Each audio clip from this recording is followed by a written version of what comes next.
Today I want to share with you a quick recipe I have. It's frozen spinach. So the reason I wanted to share with you is because it's easy, it's quick, it's cheap, it's healthy, and above all, it's tasty. It's tasty too. So all you need is frozen spinach, and for those of you who are like me, they don't fall into the wasted vegetables category because you can store it for long in the freezer.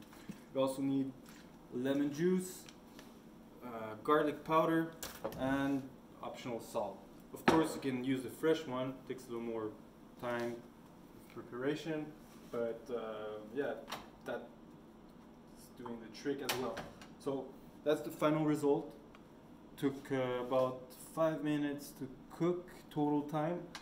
So you start with butter, and then a couple minutes covered spinach.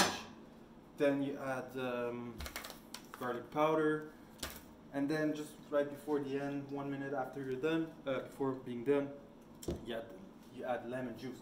So please try it at home. Let me know what you think, and see you soon. Thanks for watching.